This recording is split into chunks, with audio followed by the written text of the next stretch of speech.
문제가 그 앞에 단원이 뭐였나요? 소술 방식. 소술 방식 앞에 설명 못한 거 좀 있지요. 간단하게 좀 설명 좀 하고 가겠습니다. 분석, 분류 이건 설명했지요. 40쪽 안 했어요? 40쪽? 40쪽.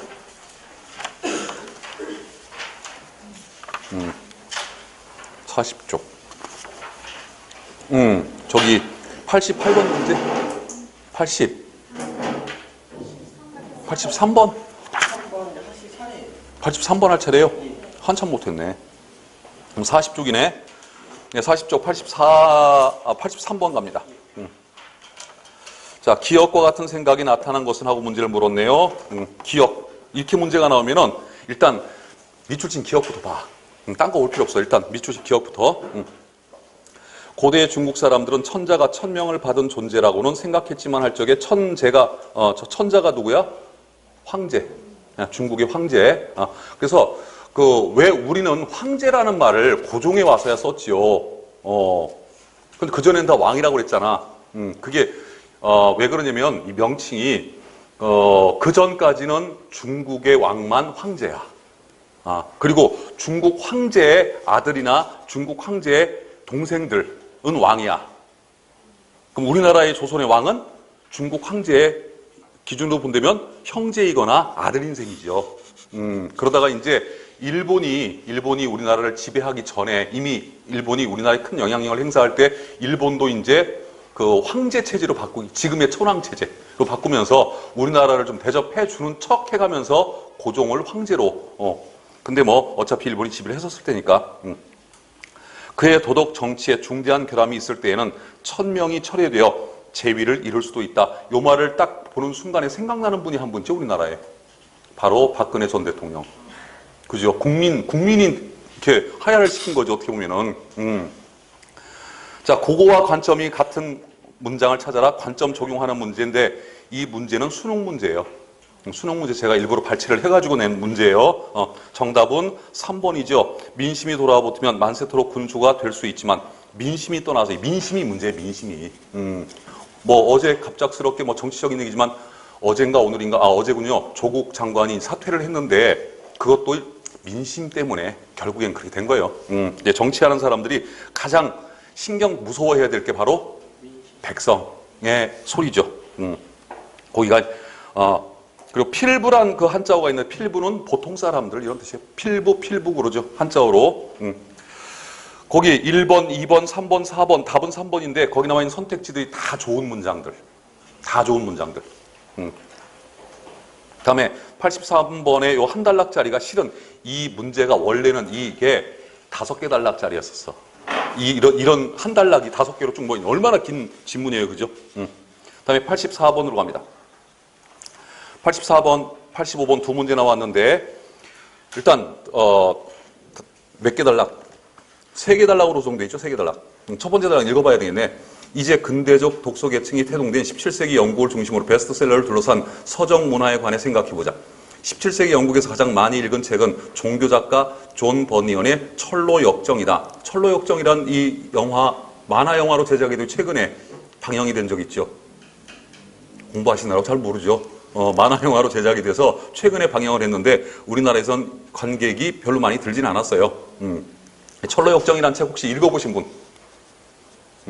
저 기독교와 관련된 책인데, 그러니까 사람이 천국으로 가는 방법, 그 과정을 그린. 그러니까 우리 영화 중에는 그 저거랑 비슷해.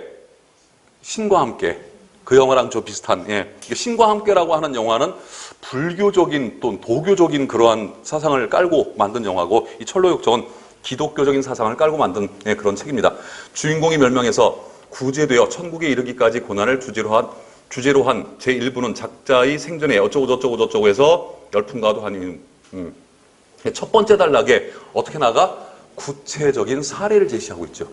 이렇게 첫 번째 단락이 구체적인 사례로 제시돼서 나가는 글들은 대부분 뒤로 가면 갈수록 더 구체화돼 일반화된다고. 그래서 첫 번째 단락이 좀 일반적인 내용, 추상적인 내용으로 가면은 뒤로 가면 갈수록 예를 들어 해가면서 구체적인 내용, 구체화를 시키고 그리고 결론에 가서 다시 일반화를 시키고 처음에 이렇게 구체적인 사례로 가는 글들은 끝에 가면 갈수록 일반화시키고 이렇게 하는 시스템의 글이란 말이에요. 자, 이제 문제 봅니다. 밑줄 친 기억. 그럼 이 문제 아직 읽지 마. 아직은 읽지 마세요. 근데 혹시 풀 수도 있어. 기억만 가지고. 그러니까 기억을 먼저 한번 읽어보는 것도 방법이죠. 서적은 10만 부의 벽을 넘으면 이해할 수 없는 리듬을 탄다고 한다. 이게 무슨 뜻일까? 이 문장의 문맥적 의미를 묻는 문제예요. 서적은 10만 부의 벽을 넘으면 이해할 수 없는 리듬을 탄다는 얘기는 10만 부의 벽을 넘으면 엄청난 속도로 엄청나게 많이 팔려나간다는 뜻이야. 이게. 그러면 정답은 3번 정도로 충분히 추리가 되죠. 그러니까 밑줄 친 부분이 나오면 한 번 정도 읽어보는 것도 방법이요. 문제를 빨리 풀 수 있는 85번. 베스트셀러의 형성 요인 중 베스트셀러의 형성 요인 이 말이 중요해요. 베스트셀러가 어떻게 만들어지는지 바이런의 예에 적용할 수 있는 것 정보 적용 문제. 84번은 정보 추리 문제. 85번은 정보 적용 문제에 해당합니다. 그래서 2단락서부터 또 쭉 읽다가 보면은 3단락에 와서 이제 바이런에 관한 얘기가 나와요. 그래서 그런데 그 리듬은 필자 자신을 나락 뜻이 뭐예요? 뭐 나락에 떨어지다 이런 말 많이 하지요. 나락이라는 것은 벗어나기 힘든 절망적인 어떤 상태나 상황을 비유적으로 이르는 한자어입니다. 벗어나기 힘든 어떤 상황이나 상태를 비유적으로 이르는 말. 이 나락이라는 말은 한자도 중요하니까 한자도 꼭 찾아놓으세요. 길로 유인할 때가 어쩌다 있다. 우리는 그러한 예를 19세기 초 영국의 신 바이런에서 볼 수 있다. 이제서야 바이런 얘기가 나와. 그러면 85번의 답은 어디 있을까? 3단락에 있는 거죠. 그래서 그 3단락에 보면은 다음 페이지에 41쪽에 그 로맨티시즘은 원래 출판사의 연출에 의한 것이었으나 당시의 낭만주의적 기풍에 더욱 불을 질러 여기요. 어떤 유행의 흐름, 트렌드의 흐름을 탔기 때문에 이 작품이 많이 팔렸다. 얘기는 그거죠. 정답은 1번입니다. 그다음에 86번. 86번 지문도 수능 지문이에요. 수능 지문이 최근 들어서 많이 발췌가 되기 때문에 제가 예상 문제를 만들 적에 이 비문학 특히 비문학 같은 경우는 수능에서 우리 공시에 출제될 만한 그런 것을 이렇게 발췌를 해. 그것도 일이요, 일. 자, 86공입니다. 세종은 우리나라의 음악이 모두 잘 되었다고 할 수는 없으나 그렇다고 해서 반드시 중국에 뒤질 것도 없다고 보았다. 중국의 음악이라고 하여 반드시 바른 것은 아니며 따라서 우리나라의 고유한 음악을 새로 제정해야 할 필요성과 당위성이 있다는 것이다. 해놓고 여기서 문제를 풀려고 하지 말고 좀 더 읽어. 어차피 첫 번째 단락 읽어야 되잖아. 그죠? 밑줄이 길게 가 있으면 항상 그 단락에 주제문이 답이 된다고 그랬지요. 어떤 문제가 나오든 그 문제 유형이 관계가 없어. 이처럼 우리의 음악을 중국의 음악과 대등한 것으로 요게 중요한 거지. 우리 음악을 중국 음악과 그 당시에는 사대주의에 빠져서 글자로부터 시작해서 모든 것이 중국에는 뒤진다고 생각을 했어. 우리가 항상. 근데 세종만큼은 중국에 필적할 만한 글자도 만들었고, 그죠? 또 중국에 필적할 만한 그 천문 관측 기기도 만들었고, 또 누구 시켜가지고 장영실 시켜가지고 하여튼간 중국과 거의 대등한 상태로 가려고 하는 이런 성질이 바로 사대주의에 반대되는 말이 주체 사상이라면 안 돼. 큰일 나요. 주체정신, 주체적이다. 오늘날의 관점에서 충분히 의미를 가질 수 있는 이다. 고려시대부터 전해오던 향악이 바로 중국 음악에 우리를 낮추어서 불렀던 우리 음악을 시골 향자. 그러니까 중국에 비하면 시골의 음악이다. 그래서 향악이란 말을 쓴 거예요. 이 향악이 우리의 고유의 음악을. 중국계 소각은 뭐예요? 궁중음악, 궁중음악이 가장 이제 기품이 있는 음악이고, 옛날에는. 그 다음에 이제 귀족들이 즐기는 음악. 그 다음에 가장 좀 기품이 떨어지는 음악이 평민들이 즐기는 음악. 그게 소각이에요, 소각. 그래서 중국계 소각인 당악과 송나라에서 들어온 이 악은 우리나라에서는 궁중음악으로 쓰였어요.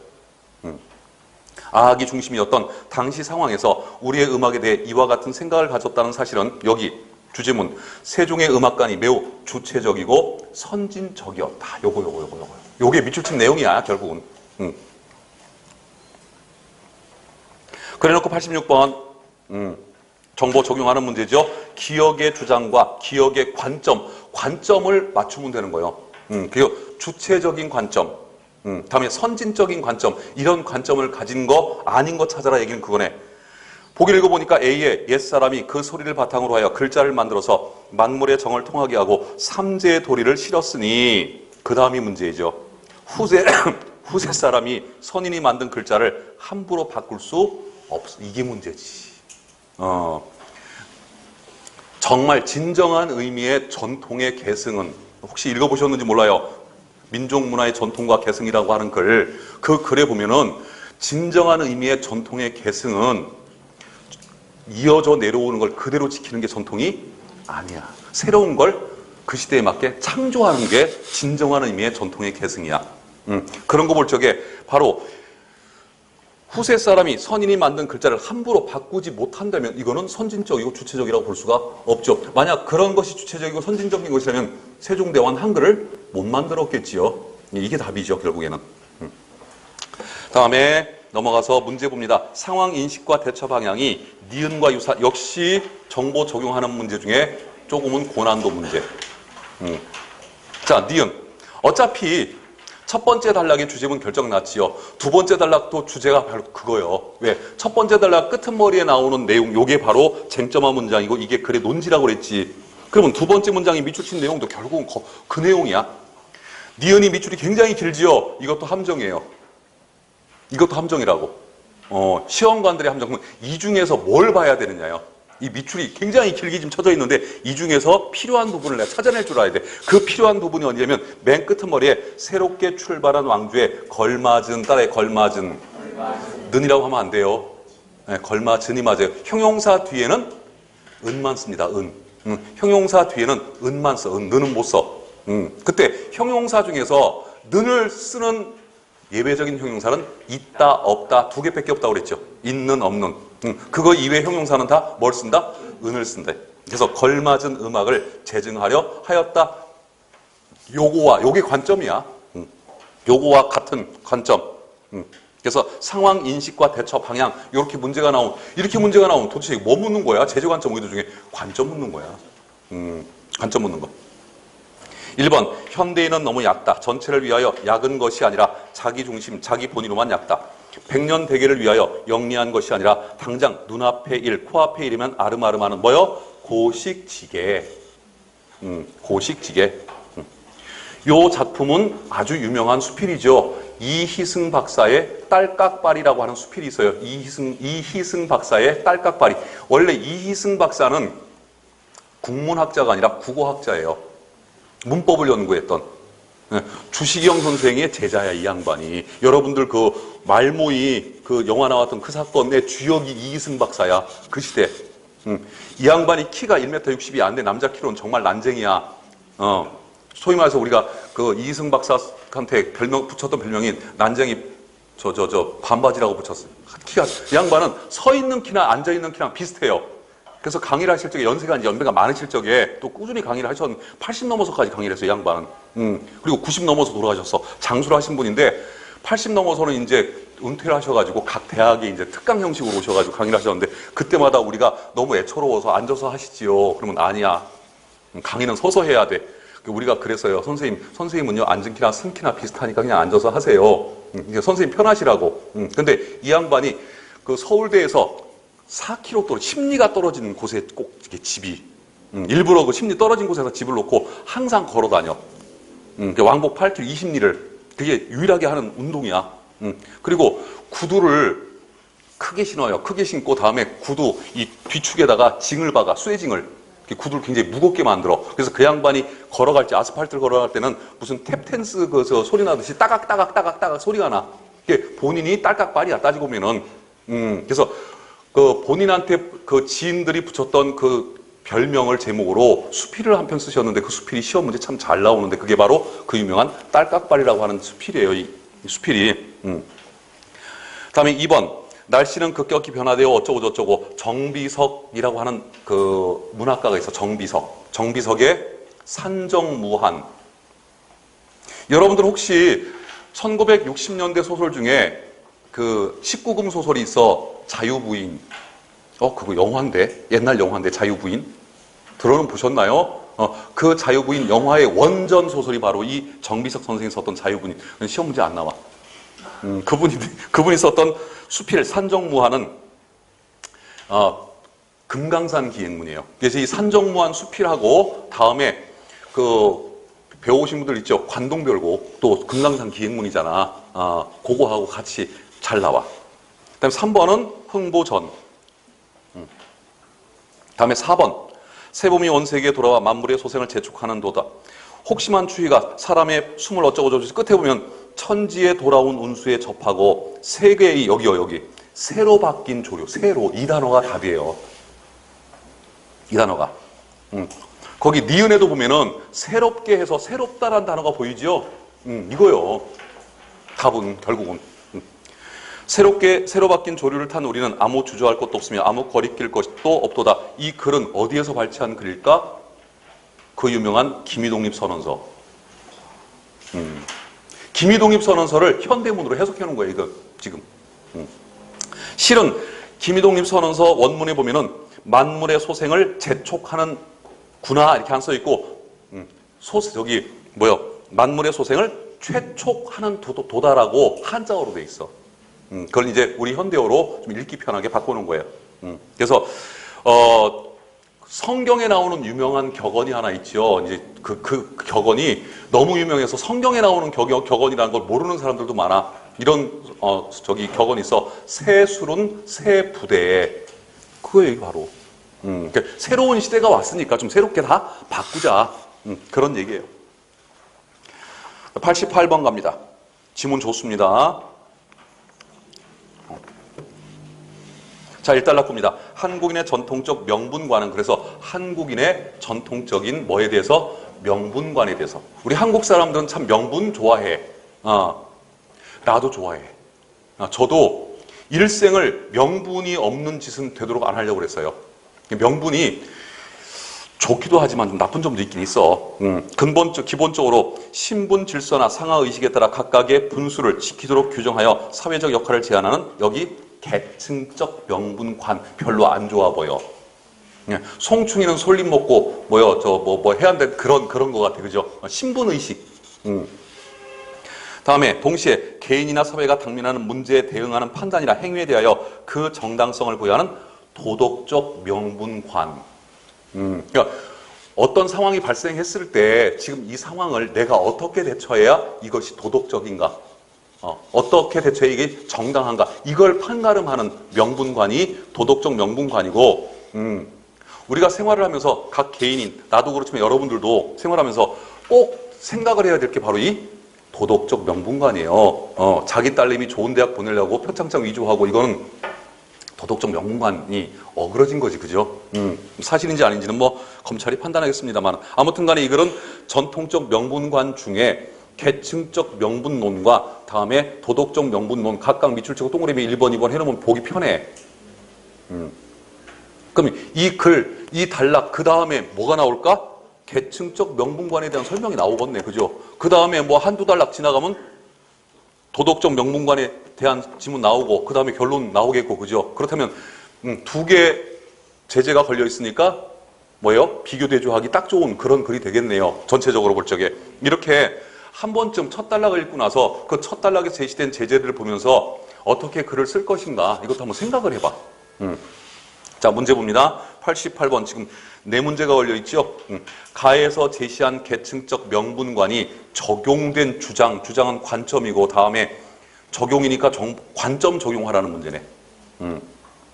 가에서 제시한 계층적 명분관. 그러면 신분 질서나 상하 의식에 따라 각각의 분수를 지키도록 규정한 그런 명분관이 계층적 명분관이야. 1번. 오직 그 출생 계보만을 따져 100대까지도 노비로 만든다면 설령 훌륭한 인재가 노비 사이에 태어난다 해도 역시 남의 노비가 되고만이 이것이 어찌 도리가 아니다라는 얘기지. 이래서는 도리가 아니다. 이게 도리라고 한다면 이거는 계층적 명분관이야. 이 글을 누가 썼을까? 허균. 내가 그랬잖아요. 허균은 신분제를 세계 최초로 철폐를 주장했던 그런 사상가라고. 나머지 거 2번, 3번, 4번 여러분들 읽어보시면은 대부분 다 그런 내용이에요. 신분에 관한 얘기. 다음에 미출친 기역, 니은, 디귿이니까 이건 읽어가면서 풀면 되겠네요. 근데 지문이 그렇게 쉬운 지문 아니죠. 옷을 입다가 수업을 하면 덥고 벗으면 춥고 나 갱년기인가 봐. 하긴 뭐 갱년기는 아니지 뭐. 자 봅시다. 2번 단락. 계층적 명분과는 사회 내 엄격한 계층 구조를 형성함으로써 안정된 사회 질서를 유지할 수 있게 하는 기능을 하였다. 그래서 2번 단락은 계층적 명분관의 순기능, 긍정적인 기능에 대해 쓰고 있죠. 그래놓고 가령 뭐 하고 있어? 소설 방식 예시라고 하지. 예시. 가령 어쩌고 저쩌고 그래서 이 단락 끄트머리쯤에 보면 위아래의 어느 쪽에 대해서도 지켜야 할 규범으로, 그러니까 계층적 명분과는 아래쪽에서만 우리가 지켜야 되는 걸로 생각을 해. 한국 사람들은. 그게 아니라 위에서도 같이 지켜야지. 똑같이. 자 다음에 3단락 기억 봅니다. 기억. 우리는 어떤 공동체 안에서 흔히 일어나는 억압적인 현상은 힘 있는 강자가 명분을 경시하거나 무시하는 데서 기인하는 것으로 볼 필요가 있다. 그렇지요. 대체적으로 이래서 문제가 자꾸 생겨요. 자, 기억이 의미하는 바와 거리가 먼 것은 하고 문제 물었죠. 지문, 기억이 지금 상당히 길게 밑줄이 가 있죠. 역시 주제문만 찾으면 돼. 자, 그러면은 3단락을 읽어야 답이 나오겠네. 그죠? 자, 3단락 밑에 보면은, 공동체의 질서와 결속을 확보해 왔던 것이다. 그러나, 실제 전통사회에서는 신분에 따른 구속에서 벗어나고 싶어 하는 인간의 자연적 욕구를 명분을 앞세워 억제한 측면도 없지 않다. 이래서 3단락은 계층적 명분관의 역기능에 관한 얘기가 주로 나오고 있어요. 기존의 안정적인 질서를 깨뜨리고 역동적인 변화를 추구하고자 하는 인간의 진보적 욕구를 억누르는 보수적 성격도 띠고 있었다. 역기능 역시. 다음에 밑줄친 니은. 자신의 분수를 지키는 것을 미덕으로 여기면서 도전과 모험의 진취적 태도를 부정하는 의식의 흔적이 도처에 남아있음을 볼 수 있다. 그래서 기억 정답은 개인이 희생돼서는 안 돼요. 한 사람 한 사람이 모여서 사회를 이루고 국가를 이루어. 그래서 한 사람의 어떤 한 사람의 인권도 무시당해서는 안 된. 뭡니까? 그 약촌 사거리 살인 사건, 그 익산에서 있었던 23년을 억울하게 옥살이를 한 사람이 있죠. 그 청춘을 다. 그리고선 목에서 풀려 나왔어. 무죄. 이 사람 이거 어떡할 거야 이거. 좀 다른 사람 얘기니까 우리는 그냥 웃어 넘길 수 있지만은 그 사람이 바로 나라고 생각을 해보세요. 내 인생이라고. 얼마나 억울하겠어요. 그죠? 그래서 여기 보면은 힘 있는 강자도 명분의 제약을 받아야 이건 나왔었고, 다음에 억압적인 현상은 일상의 현실에서 드물지 않다. 그러니까 문제가 되는 거고, 그죠? 다음에 공동체의 조화를 위해서는 명분이 아래 위로 다 존중이 돼야 되고, 하지만 개인 어떤 사람을 희생시키면서까지 대의를 실현하는 것은 민주주의가 절대 아닙니다. 예전에 우리 한국 사람들이 그런 경향이 있어. 예전에 이제 그 드라마나 이런 걸 보면은 큰 일, 뭐 삼국통일이나 뭐 큰 국가적인 대업을 앞에 두고 대의를 위해서 소를 희생시킨다 뭐 그런 말 많이. 그거는 비상사태에서 전쟁 상황이나 이런 비상사태에서, 그러니까 일본에서 가미가제 특공대가 그렇게 찬양을 받는 이유도 걔네들 입장에서 보면은 대의를 위해서 가미가제 특공대 소가 희생을 했기 때문에 걔네들이 찬양을 하는 거예요. 우리도 그런 사례들이 역사적으로 볼 적에 굉장히 많죠. 그런데 그런 상황이 특수한 상황이 아니라 일반적인 상황에서는 어떤 한 사람의 생명도 귀하게 여겨야죠. 그거는. 다음에 니은을 가장 잘 나타내고 있는 것. 니은, 바로 니은은 계층적 명분관에 관한 얘기야. 결국엔 지금 3단락까지는. 그러니까 정답은 3번이 되겠지요. 분수를 알아야 된다. 재버릇 개줄까? 사람 참 안 변합니다. 그죠? 그 얘기고, 핑계 없는 무덤이 없다. 다 뭔가 잘못을 해. 무슨 일이 생겨 실수를 하고 잘못을 해도 다 할 말은 있어. 다음에 양반은 얼어 죽어도 겹불을 안 쬐다. 이건 양반들의 체면주의를 풍자하는 그런 속담이죠. 그러다 얼어 죽어요. 곁불이, 선생님 곁불이 뭐예요? 불이 이렇게 모닥불 펴놓으면 사람들이 모여 있을 거 아니야. 그러면 쫙 뒤에서 손 내밀어 가지고 이렇게 이렇게 사이드에서 이렇게 멀리 쬐는 불을 격불이라고 그래. 그거라도 해야 안 얼어주고. 자, 다음에 사달락. 이에 비해 도덕적 명분관은 이제 사달락이 도덕적 명분관이에요. 그럼 이 글을 나눈다면 1단락 일단 하나 독립이 되죠. 다음에 2단락, 3단락이 묶이게 되죠. 다음에 4단락이 하나 또 만들어지죠. 그래서 도덕적 명분관은 인간의 모든 행위에 대해 인간의 본성에 근거하는 도덕적 정당성의 기준을 제시함으로써 개인의 정의감이나 용기를 뒷받침한다. 밑에 우리 사회를 도덕적으로 건전하게 이끌어오는데 기여했다. 순기능. 그러나 밑에 또 그러나가 있죠. 그러나 자신의 정당성에 대한 신념이 지나친 나머지 경직된 비판의식을 발휘하게 되면 사회적 긴장과 분열을 초래할 수도 있다. 이번 우리나라 지금 조금 어제까지 한쪽에서는 조국 수호 검찰개혁, 한쪽에서는 조국 퇴진하고 검찰개혁 얘기는 안 나와. 나는 내가 하나를 더 만들려고 했었어. 실은 좀 오래 가면 조국 퇴진 검찰개혁 그렇잖아요. 그죠? 그거는 왜 없어? 꼭 조국을 수호해야 검찰 개혁이 되고, 그런 건 아니잖아. 그러니까 이렇게 양분이 돼가지고 우리가 지금까지 갈등을 했는데 그게 뭐예요? 자기 의견만 계속 고집을 하니까, 그러니까 이렇게 국론이 분열이 되는 그런 일들이 있죠. 그래서 이런 사회적 긴장과 분열을 초래할 수도 있다. 이게 도덕적 명분관의 역기능. 그래놓고 예컨대 그리고 예를 들죠.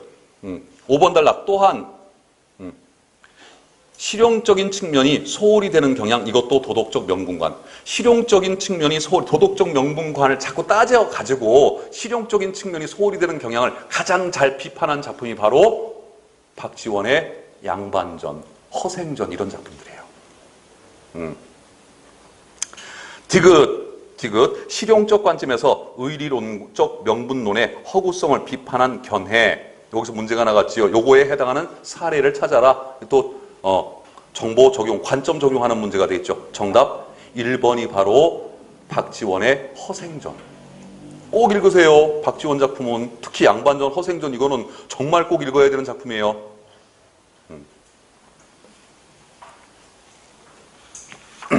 명나라를 위하여 복수한다고 하면서 오히려 자기의 머리털 하나를 아끼고 상투. 그 청나라 사람들 왜 변발이라고 그러잖아. 황비용 머리.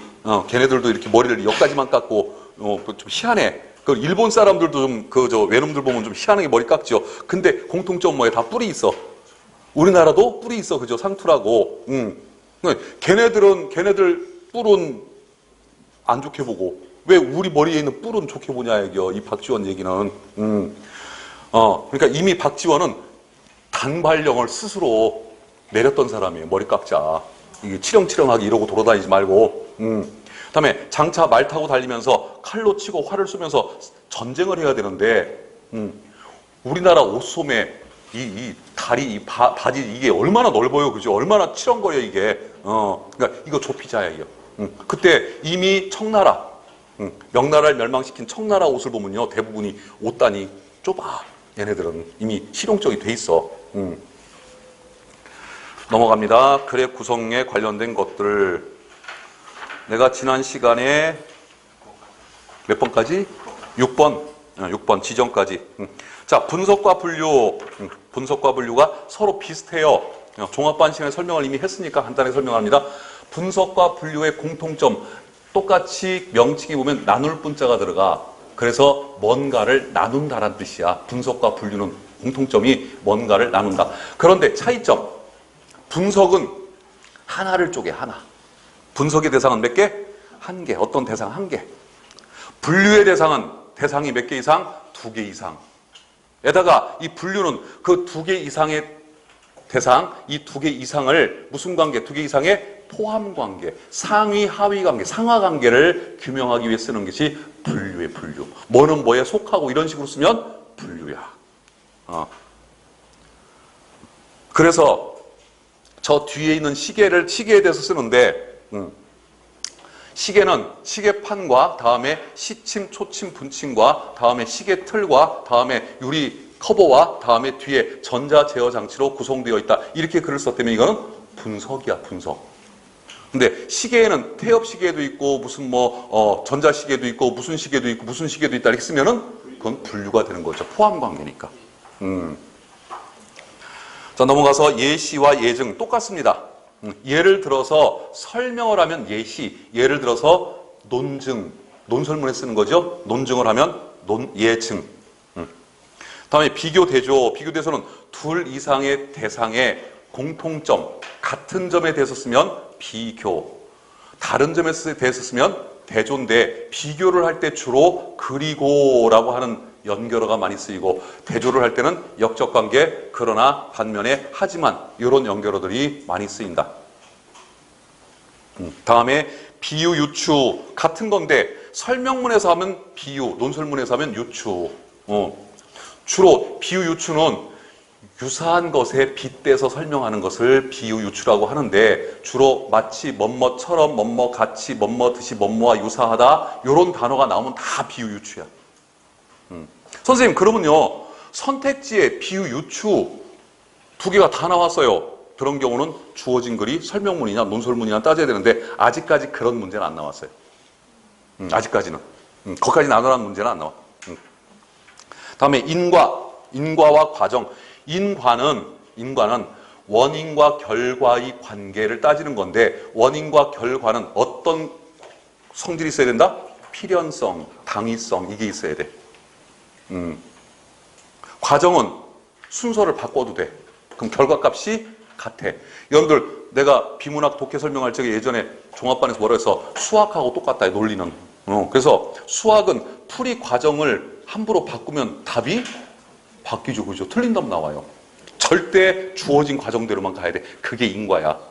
근데 과정은 순서를 바꿔도 꼭 돼지고기를 들기름 약간 넣고 볶다가 그 다음에 김치 넣고 물 붓고 끓여야 돼지고기 찌개가 되는, 김치찌개가 되는 게 아니라 돼지고기, 김치를 한꺼번에 투척하고 물 붓고 끓여도 김치찌개 돼, 안 돼?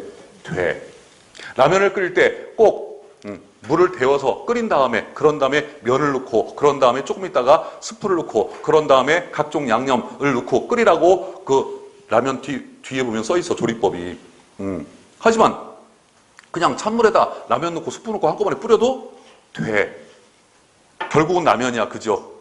또 찬물에다가 스프를 먼저 풀어서 끓인 다음에 그런 다음에 라면을 넣고 끓여도 돼. 뭐 그렇게까지 바쁜데 뭐 그냥 생라면을 스프 찍어 먹고 뜨거운 물 마셔도 돼. 뱃속에 들어가면 다 똑같은 라면이야.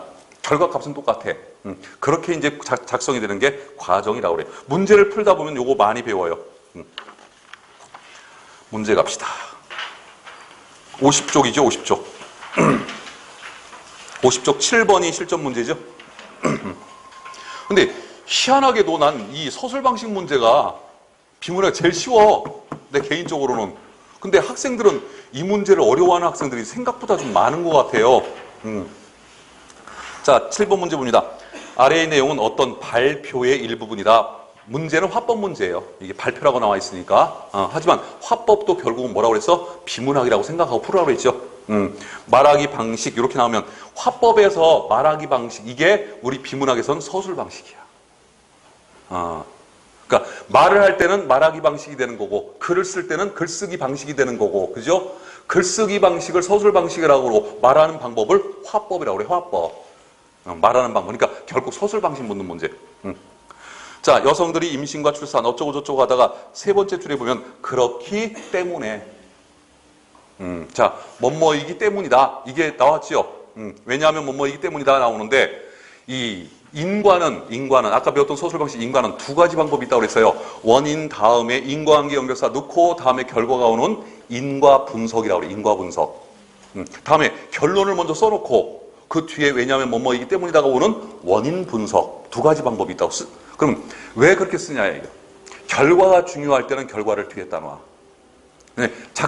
필자가 생각해 보기에 결과보다는 원인이 더 중요해. 그놈은 원인이 뭐뭐이기 때문이다를 뒤에다 놔. 그래서 뭐뭐이기 때문이다가 붙어있는 문장이 답이 될 확률이 높아져요. 중요하다고.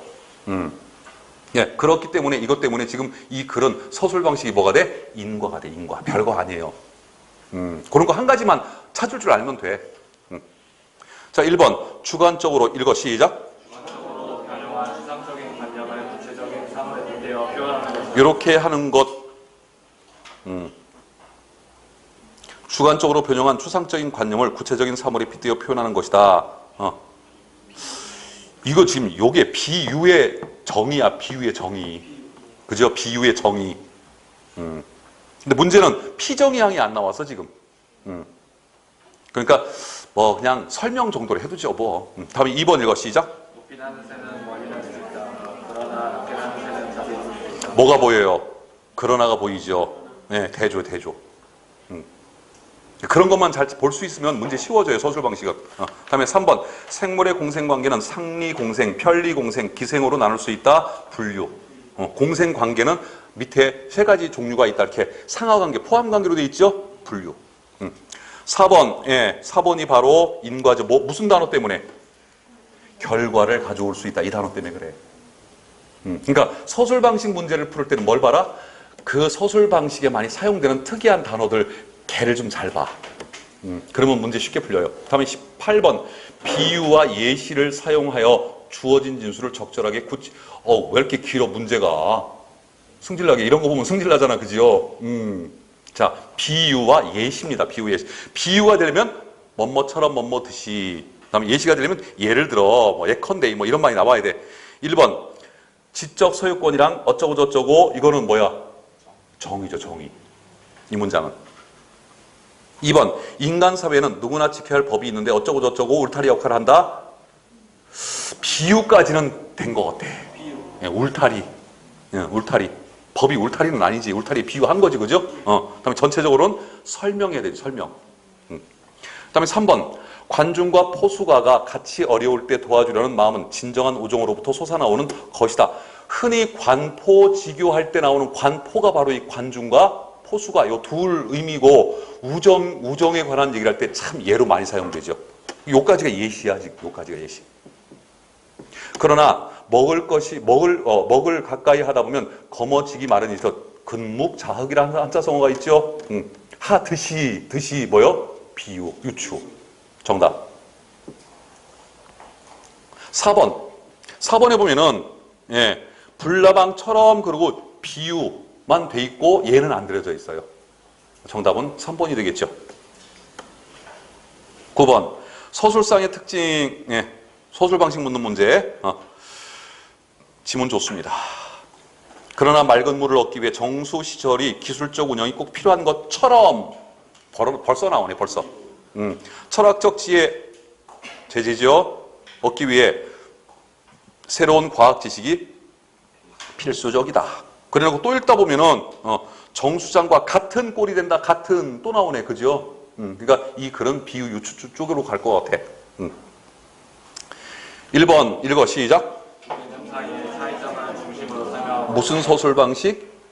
네, 대조죠, 대조. 다음에 2번. 네, 요거는 두 개념의 특성, 다양한 각도에서 두 개념의 특성을 파악한다. 한 개념이라고 했다면 분석 바로 나오겠는데 분류는 상하관계인데 이 비교 대조지. 비교 대조. 그 두 개념의 특성이 서로 같은 특성도 있을 수 있고 다른 특성도 있을 수 있지요. 비교 대조지.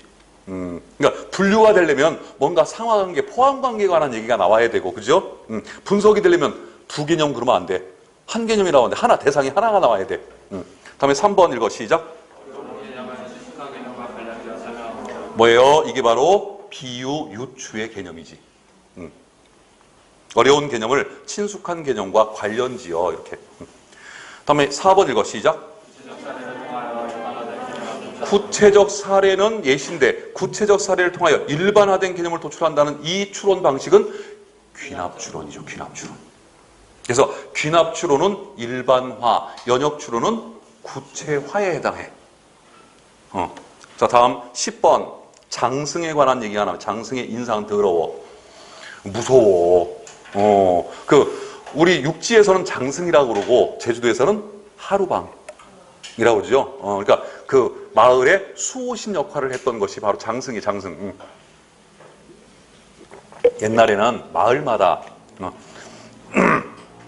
천하 대장군, 지하 여장군이 이렇게 장승으로서 지금은 뭐 다 없어져가지고 장승 공원 저 칠갑산에 가면 무슨 장승공원 해가지고 가면 장승 무지하게 많아. 거기 가면 전국 장승 다 모아놨어 거기. 자, 어쩌고저쩌고 첫 단락까지 읽었다 칩시다. 첫 단락이 주로 상당히 구체적인 사례를 가지고 지금 진술을 하고 있지요. 그래놓고 선택지 봅니다. 1번 묘사. 묘사라고 써있어, 그죠? 2번 유추, 3번 과정, 4번 정의 그래놓고 2단락을 읽어보면 붉어져나온 완방울 같은 눈망울은 전설의 등잔 눈매처럼 부리부리하고 또 한편 바보 온달의 눈동자처럼 어리석다. 이런 식으로 객관적 묘사야, 주관적 묘사야? 주관적 묘사죠. 비유를 하는 묘사는 주관적 묘사예요. 정답 1번. 11번 전개 방식, 서술 방식 묻는 문제. 고대 그리스 철학자와 고대 중국 철학자 얘기가 나오고 그리고 맨 끄트머리쯤 보면 차이라고 하는 단어가 나와. 차이. 그죠? 지문이 짧으니까 지문부터 읽는 게 좋아요. 서술 방식 문제를 풀 적에는 하여튼간에 한 개 단락 지문이 좀 짧아 보이면 지문부터 읽어. 그리고 주관식으로 풀어. 그냥 자기가 풀어. 충분해. 자, 대조로 합니다. 1번 나의 사랑 나의 결별 샘터에 물도이듯 성숙하는 내 영혼의 슬픔 다음 달에 배울 현대시입니다. 이형기의 낙화. 이 낙화라는 시는 달리 유명한 게 아니라 낙화라는 시의 1년이 유명해. 1년이. 떠나가는 이의 뒷모습이 얼마나 그 때를 알고 떠나가는 뒷모습이 얼마나 아름다운가 하는 그 1년이 굉장히 유명한 그런 시죠.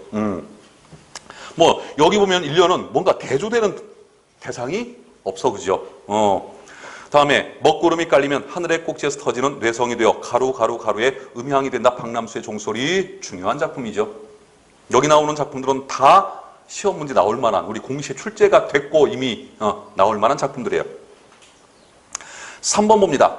껍데기는 가라. 한라에서 백두까지 향그러운 흙가슴만 남고 그 모든 쇠붙이는 가라에서 껍데기와 쇠붙이가 서로 대조가 돼. 그래서 껍데기와 쇠붙이가 서로 같은 이미지. 다음에 향그러운 흙가슴이 다른, 그러니까 향그러운 흙가슴이 긍정적 이미지. 다음에 껍데기와 쇠붙이가 부정적 이미지. 여기 알맹이란 단어가 안 들어가 있어서 좀 헷갈리긴 했는데, 이 신동엽 시인, 특히 민중저항시 있죠. 민중저항시하고 문학에서 이제 배울 내용인데, 민중저항시하고 모더니즘 시, 요 두 시는 쉬운 게 뭐냐면 선과 악이 딱 구분돼 있어.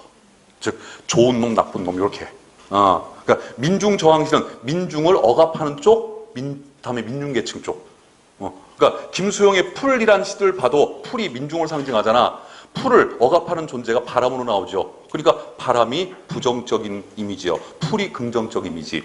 모더니즘도 보면은 물질 문명을 상징하는 시어는 부정적 이미지. 다음에 물질 문명 때문에 자꾸 이뤄져가는 우리 인간의 순수성을 상징하는 시어가 긍정적 이미지. 그래서 참고적으로 알아두세요. 이 민중저항시와 다음에 뭐요? 모더니즘 시는 선과 악으로 대립되어 있다고. 딱. 그 두 개만 찾을 줄 알면 돼. 그 두 개만. 시를 분석할 때.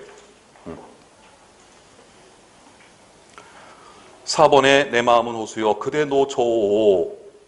다음에 12번 봅니다. 추론 방식을 묻네. 추론 방식.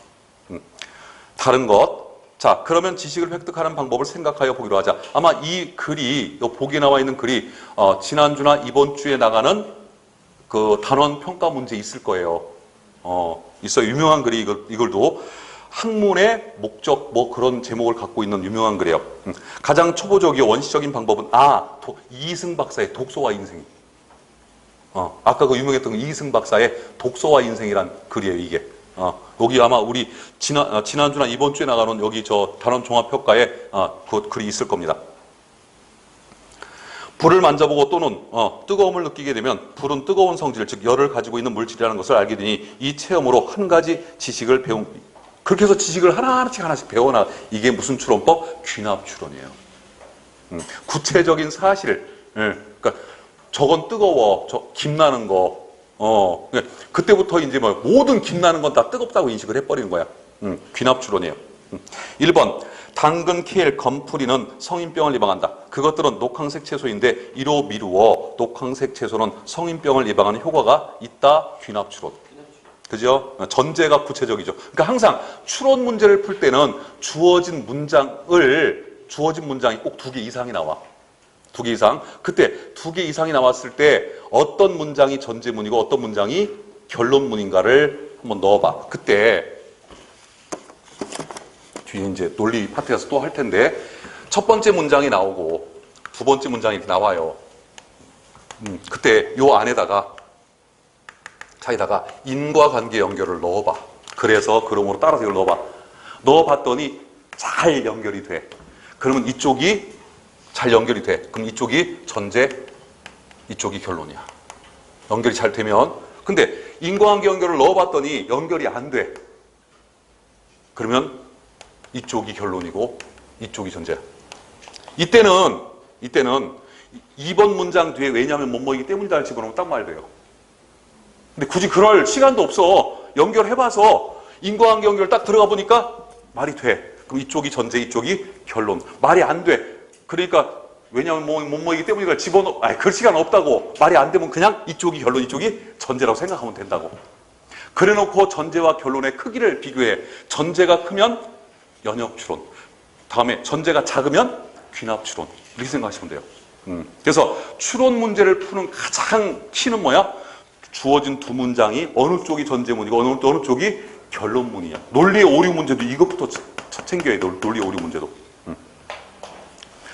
자, 2번 봅니다. 가족이 모두 식중독에 걸린 것은 고등어를 먹었기 때문이다. 전제예요, 이게. 근거가 전제예요. 가족 모두가 같이 먹은 것은 고등어밖에 없다. 귀납추론이죠. 다음에 대한이 든 날은 날씨가 추울 확률이 높지. 그런데 내일이 대한이므로 날씨가 추울 가능성이 지금까지 경험을 해봤더니 모든 대한은 다 추웠어. 그러니까 이번 대한도 추울 거야. 연역추론이죠. 다음에 4번 김치를 담그려고 사온 마늘 한 접 중에서 20%는 썩었을 거야. 이게 결론이에요. 이 문장이. 이게 지금 4번 문장은 첫 번째 문장이 결론이에요. 김치에 양념으로 넣으려고 어머니와 함께 10통을 깠는데 그중에서 2통이 썩은 마늘이었거든. 그랬으니까 20%는 썩었을 거야. 이렇게 되는 거 아니야. 그죠? 그러니까 뒤에 있는 문장이 전제고 앞에 있는 문장이 결론이야. 근데 뒤에 있는 문장이 전제 문장이 구체적이야, 일반적이야? 구체적이잖아. 그러니까 이게 뭐예요? 귀납추론이지, 이것도.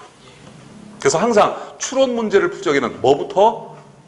두 문장의 관계부터. 어느 쪽이 전제문이고 어느 쪽이 결론문인지 이것부터 빨리 규명을 해야지. 그냥 그 주어진 문장을 믿고 첫 문장 무조건 전제, 다음 문장 무조건 결론 다 틀려버려 이거.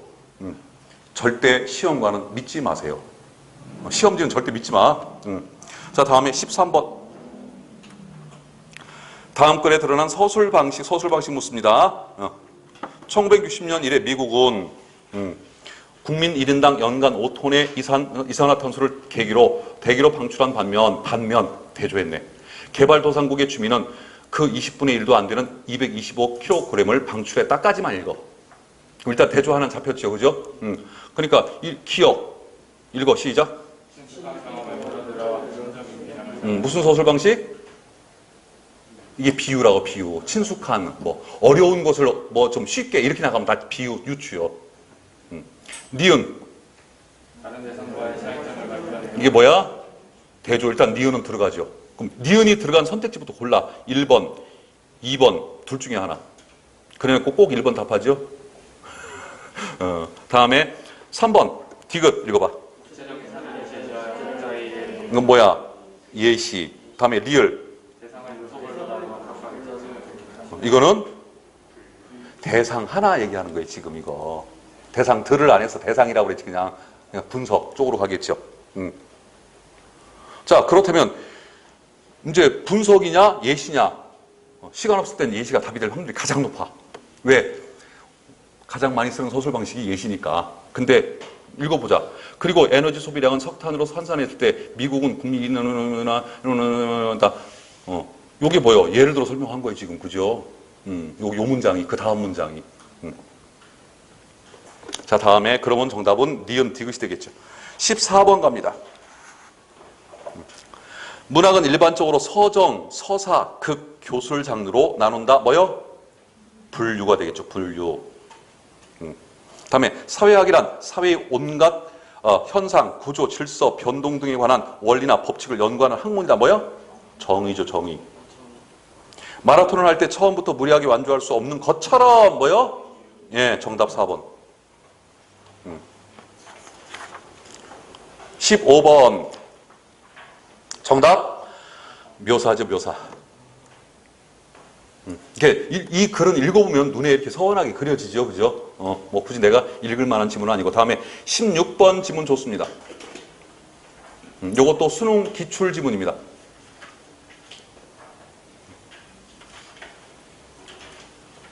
자, 뭐 다른 거 묻는 게 아니라 글을 전개한 방식, 서술 방식 묻는 거예요. 근데 문제가 좀 친절해. 사회 문제의 개념을 설명하기 위해 이렇게. 그러니까 이 글의 제재는 사회 문제. 뭐가 사회 문제냐?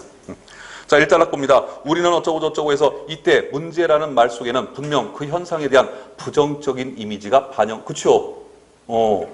청이 너 요즘에 문제 있어? 그럼 뭐야?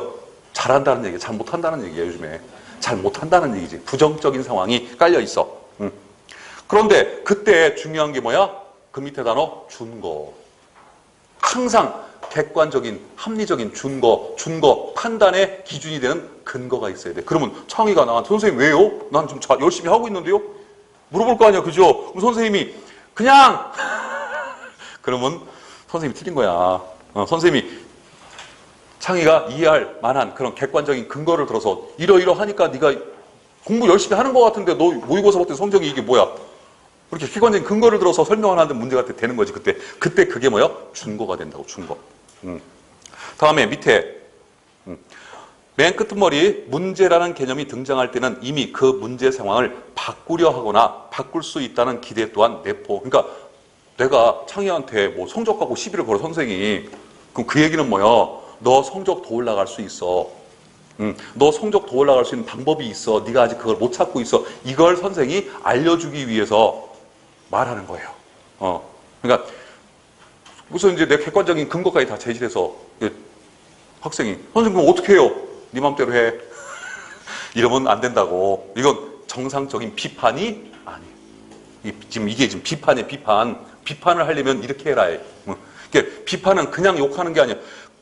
누구든지 이해할 만한 객관적인 근거를 가지고 비판을 해야지요. 비판이라는 말과 같은 뜻의 단어가 바로 뭐야? 평가예요, 평가. 우리 한국 사람들은 어쩐지 비판이라는 말을 들으면 굉장히 내가 지금부터 너에 대해서 비판할게. 굉장히 기분 나빠요, 그죠? 내가 지금부터 너에 대해서 평가할게. 이건 그래도 좀 나아. 왜 그러냐? 북한 사람들이 자아 비판하시오 뭐 이런 말 자주 하잖아요. 이제 그런 것 때문에 비판이라는 단어가 우리 한국 사람들한테는 좀 부정적으로 들릴 수 있는데 미국 사람들은 그 비판이란 criticize라는 말 참 많이 써요. 그 별로 기분 나빠하잖아요. 왜? 평가한다는 의미니까. 그러니까 비판 그러면 무조건 나쁜 것만 얘기하는 걸로 우리는 생각을 하는데 아니야. 객관적인 준거를 제시해놓고 그보다 잘하면 잘했다고 평가해주는 것도 비판이야. 그것도. 평가에 평가. 자, 이제 1번 사회 문제에 관한 여러 가지 상반된 인식들을 대비시킨다 할 적에는 서술 방식은 대조가 되겠죠. 그런데 이 문제는 서술 방식과 정보 추리 문제가 합해져 있는 문제. 그냥 서술 방식만 갖고 풀 수 있는 그렇게 쉬운 문제는 아니에요. 2번 사회 문제에 대한 여러 가지 정의를 주관적인 기준에 따라 분석한다. 그렇다면 첫 단락에 하나라도 사회 문제에 대해 정의가 내려졌어야 되는데 그게 없어. 특히 여러분들 정의라고 하는 이 서술 방식은 그래서 어디에 위치하냐? 첫 단락. 그럼 첫 단락도 어디에 위치하냐? 첫 문장이나 두 번째 문장 앞에 위치해요. 거기서 만약 정의문이 없으면은 뒤는 아예 없어. 그러니까 정의라고 하는 서술 방식이 쓰이려면 거기를 보면 돼. 첫 단락 앞에 쪽을. 근데 이미 첫 단락 앞에 쪽에 정의란 서술 방식이 없어. 그럼 이미 그 글은 다 끝난 거야. 정의란 못해. 다음에 3번 여러 가지의 부정적 이미지를 어떤 준거에 의해 차례차례 밝힌다. 이런 서술 방식은 분석이죠. 사회 문제로 규정되는데 필요한 조건, 뭐가 사회 문제가 될 수 있냐, 이 조건들을 하나씩 살핀다. 이것도 서술 방식은 분석이야. 이게 어려운 문제라는 거예요. 2번도 분석, 3번도 분석, 4번도 분석이야. 서술 방식상으로는. 근데 여기서부터 뭐 싸움이야? 정보 추리 싸움이야, 이제. 무슨 내용으로 돼 있는가. 글을 쓰는 형식은 분석인데 무슨 내용으로 가고 있느냐. 이걸 찾아야 되기 때문에 이 문제가 쉬운 문제가 아니라는 얘기. 한편 무슨 관계 연결어, 전원 관계 연결어, 어쩌고 저쩌고. 다음에 예를 들어 세 번째 줄 소설 방식 예시죠, 예시. 그래가지고 우측으로 가가지고 이제 주제문 봅니다. 자연 현상에 관계되거나 개인적 차원의 문제가 아니라 어느 정도는 지속적이고 반복적인 사회적 차원의 문제만이 사회 문제이다. 즉 사회 문제가 되기 위해서는 자연 현상이면 안 돼. 다음에 개인적 차원의 문제도 안 돼. 사회적 차원 문제 중에서도 어째야 돼? 어느 정도 지속적이고 금방 끝나면 안 돼. 반복적으로 나타나야 돼. 여기 답이 있어요. 여기. 정답 4번이죠. 그러니까 이 서술 방식 문제는 1번 단락에서 답이 안 나오면 2번 단락에 나와. 많이 안 가요, 실은. 앞에 쪽에서 답이 나와. 3단락 봅니다. 3단락에 사회 문제로 포착되면서 역사성이라는 단어. 그러니까 사회 문제는 시대에 따라서 어떻게 된다? 변화한다. 즉 어떤 문제가 지금은 사회 문제였던 것이 과거엔 사회 문제가 아니야. 과거엔 사회 문제였던 것이 지금은 사회 문제야. 예전에 1970년대 초반에 여자들이 미니스커트를 입고 다니고 무릎 위로 몇 센치 이상 올라가는 그런 미니스커트를 입고 다니면 경찰들이 잡아가지고 벌금을 물렸어요. 70년대 초반에. 그리고 남자들이 귀 절반 이상을 덮는 머리를 하고 다녔으면 그 자리에서 붙잡아가지고 벌금을 물리거나 아니면 아예 바리깡으로 빡 깎아버렸어, 이렇게. 그래가지고 도로에서 무릎 꿇고 앉아요. 그리고 경찰이 바리깡으로 이렇게 깎는 그런 풍경들이 있었다고. 이게 민주사회에서 이게 상상이나 됩니까, 이게? 근데 그런 일이 있었어요. 그때는 그 남자 장발과 여자 미니스커트가 사회 문제였어. 근데 지금은 전혀 아니잖아요. 그죠? 이렇게 바뀐다고. 다음에 네 번째. 한편 사회 문제의 개념적 규정을 위해서 객관적 상황이 실제로 존재해야 돼. 즉 미니스커트가 사회 문제가 되려면 미니스커트라는 게 있어야 돼. 그죠? 그게 없으면 사회 문제가 될 수가 없잖아. 그러나 문제는 뭐요? 어떤 시대는 그것이 사회 문제고 어떤 시대는 그 사회 문제가 아닌 게 되는 거예요. 그러면 시대에 따라서 그 개념이 그것이 사회 문제가 되는데 주관적인 요소로 작용이 된다는 얘기죠. 어떤 시대는 사회 문제야. 어떤 시대는 사회 문제가 아니면 시대적으로 볼 적에 시대상에 따른 주관적 평가가 이루어진다는 얘기죠. 그래서 그 밑에 보면은 밑에 쭉 주관적 가치 판단이 덧붙여져야 된다. 그래서 동일한 상황에 대한 주관적 판단이 상이성, 동일한 상황에 대해서 주관적 판단이 서로 달라야 돼. 다를 수 있어. 사회 문제는 말미암아 문제로 파악되는 방식과 영역은 달라지게 된다. 즉 어떤 경우에는 사회 문제가 될 수도 있고 어떤 경우에는 사회 문제가 안 되기도 한다. 그래서 16번 지문 좋습니다. 문제도 좋고 17번 설명 방식, 서술 방식 묻는 문제. 일제 침략과 함께 우리말에는 상당수의 일본어가 그대로 들어와 우리말을 오염시켰다. 국어 순화에 관련된 지문이고 특히 이제 일본어, 일제시대 이후에 이제 일본어의 그 관계인데 문제는 뭐예요? 기억이니까 기억부터 읽어. 그러니까 이럴 때도 조금 내가 논지를 좀 뭔가 파악하고 싶어. 뭐에 대해서 쓴 글인가를 파악하고 싶으면 첫 단락, 첫 문장만 읽어봐도 뭐에 대해서 쓴 글인지는 알아. 그지? 그런 다음에 기억을 읽으면 기억 문장이 조금 더 구체적으로 눈에 들어와. 그냥 기억만 읽는 것보다는. 그래서 기억. 집안이 정리가 되어 있지 않으면 정신마저 혼몽, 꿈. 잠이 덜 깬 듯이 머리가 흐리멍텅하다는 뜻이에요. 혼몽하다. 혼몽해지는 일이 듯이 뭐야? 비유, 유추.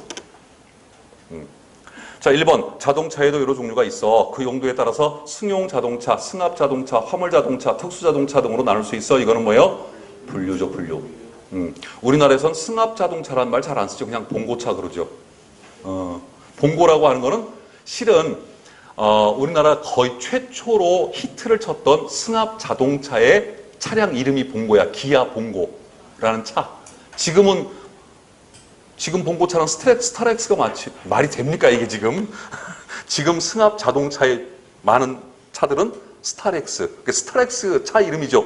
봉고도 차의 이름이에요. 그래서 지금도 그 저 트럭 봉고는 굴러 다니잖아, 많이 다니잖아요. 자동차 이름이에요, 그게. 그거나 똑같아요, 바바리 코트. 바바리 코트는 바바리 회사에서 만든 코트, 바바리 회사에서 만든 트렌치 코트를 바바리 코트라고, 뭐 바바리 체크, 뭐 같은 말이 다 회사 이름, 상품 이름. 2번, 연극은 영화 데뷔할 수, 여기까지만 읽으면 돼. 데뷔, 뭐야, 대조죠, 대조. 3번, 뭐 읽으면 돼? 예를 들어. 4번, 공부는 탑 쌓기와 같아. 탑을 쌓을 때 기초를 제대로 닦지 않으면 쉽게 무너지고 말듯이. 정답. 자, 18번에 19번까지 그 서술 방식만 나오는 문제는 안 어려워요. 아까처럼 서술 방식과 정보 추리가 이렇게 한 번에 섞여가지고 복합형 문제로 나올 때 그때 어려워요. 18번, 19번도 실은 이 문제는 화법에서 나올 수 있는 문제예요. 강의. 저기 지금 발화 상황이 강의야, 강의. 강의는 설명문일까, 논설문일까? 대체적으로 설명문이에요. 거의 90%. 왜? 강의, 수업이라고 하는 건 잘 모르는 사람들한테 잘하는 선생이 그 정보를 전달하는 게 강의잖아. 그죠? 강의하고 강연은 달라. 강연은 논설문일 가능성이 높아요. 강연은. 근데 강의는 문장으로 본다면 설명문일 가능성이 거의 90% 이상이에요. 그러다 이제 삐끗 잘못 나가면 이제 나도 가끔씩 내 그 좀 주관적인 의견을 가끔씩 수업 시간에 얘기를 하는데 그 연세대 모 역사학과 교수처럼 그런 얘기를 하게 돼가지고 쫓겨나는 그런 예도 있을 수 있습니다. 자, 그러면 자연 속에 존재하고 있는 나노들을 살펴보겠습니다. 나노 과학에 관한, 나노 뜻이 뭐예요? 그리스어로 난쟁이란 뜻이야, 난쟁이. 아주 작은 이런 뜻이야. 나노 과학 그러면 아주 작은, 그러니까 100만 분의 1mm? 뭐? 10의 마이너스 9승이에요. 100만도 넘어가네? 1000만. 그 다음에 뭐예요? 10억 분의 1이네? 그러면 그죠? 10억 분의 1mm에 해당하는 크기의 물질들을 다루는 과학이 바로 나노과학이라. 저 전공이 그쪽인가 봐. 그러니까 잘 알죠. 그러니까 우리 여기 있는 학생들 다 모아놓으면요, 대한민국 운영돼요.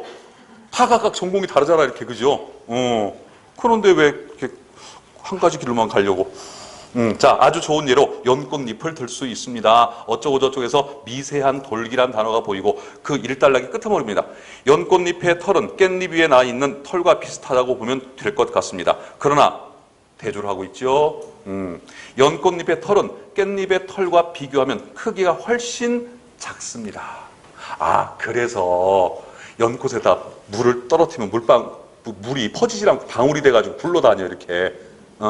그래서 옛날에 그 원리로 우리 선조들이요, 도시락을 쌀 적에는요, 연잎에다가 도시락을 쌌어, 연잎에다가. 그러면 연잎에다가 싸가지고 이제 그 새끼줄로 묶어갖고 달랑달랑달랑 들고 다녀. 허리에 차고, 그러다가 이제 밥 먹으려고 꺼내면은 그 밥이 이게 딱딱하게 굳질 않아요. 습기를 계속 유지를 시켜줘, 연꽃잎이. 습기를 빨아들이지 않으니까.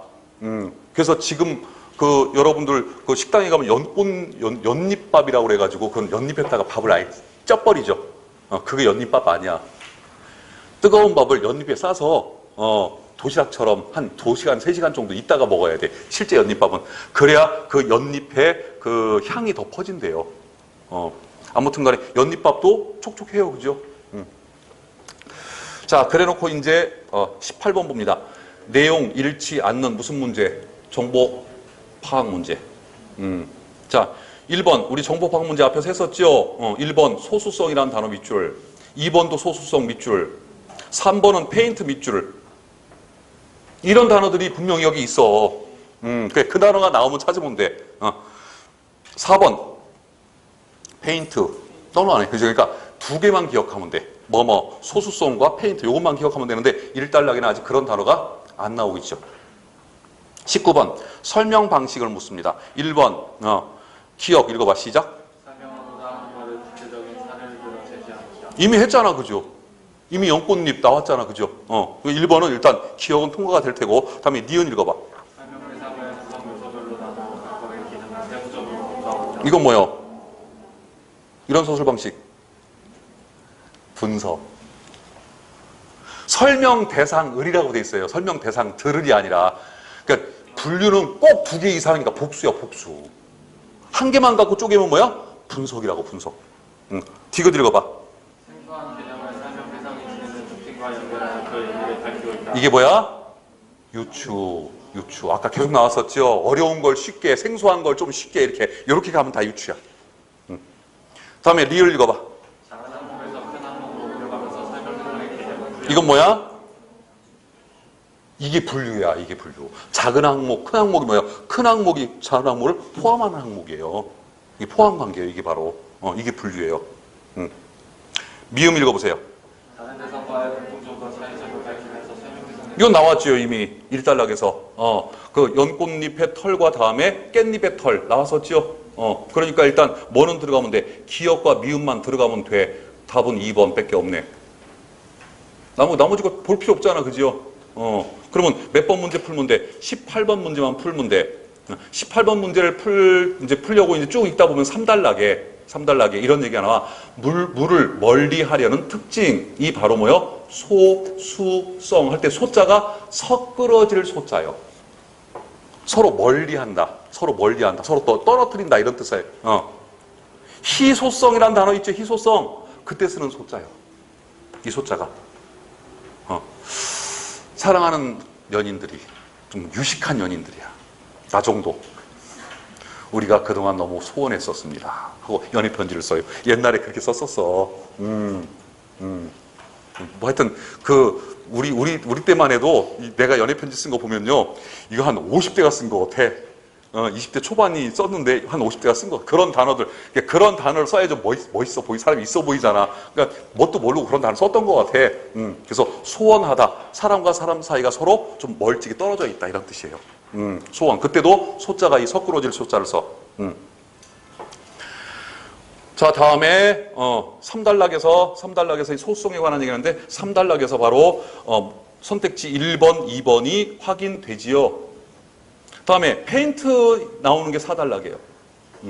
그래서 두 번째 문장에 보면 그 중에는 나노의 특성을 활용한 페인트가 있습니다. 그래놓고 4단락 끄트머리에 보면은 페인트가 물을 흡수하지 않기 때문에 굉장히 오래 갈 수 있다는 것입니다. 여기 나와요. 그래서 18번의 정답은 4번이죠. 4번.